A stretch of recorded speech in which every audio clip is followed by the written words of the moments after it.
The rules of evidence are intended to make criminal trials fair to both the prosecution and defense.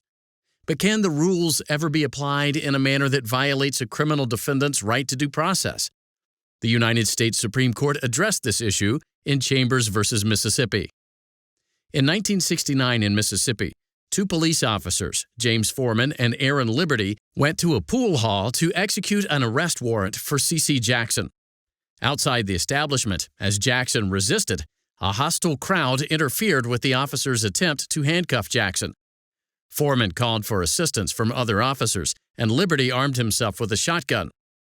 After backup arrived, the officers again attempted to arrest Jackson. Someone in the crowd fatally shot Officer Liberty with a .22 caliber pistol. One of the officers claimed that Leon Chambers had shot Liberty.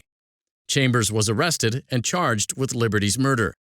At Chambers' jury trial, a single officer testified that he saw Chambers shoot Liberty.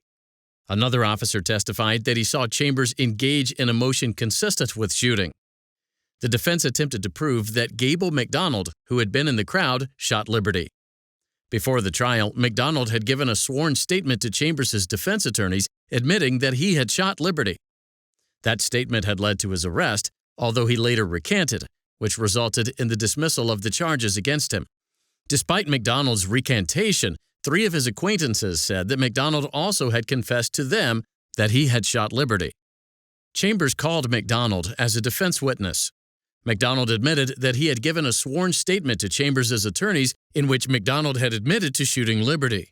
However, the prosecution on cross-examination brought out the fact that McDonald had later repudiated that statement. Applying Mississippi's so-called voucher rule, the trial court refused to allow the defense on re-examination to impeach McDonald by questioning him about his incriminating statements made to his three acquaintances.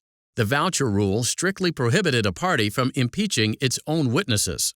Chambers then attempted to call the three acquaintances as defense witnesses to testify that McDonald had admitted to them that he had shot Liberty.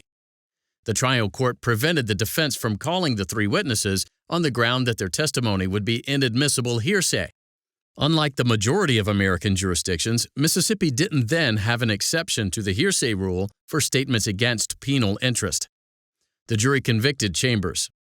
On appeal, the Mississippi Supreme Court affirmed his conviction. Chambers successfully petitioned the United States Supreme Court to review his case.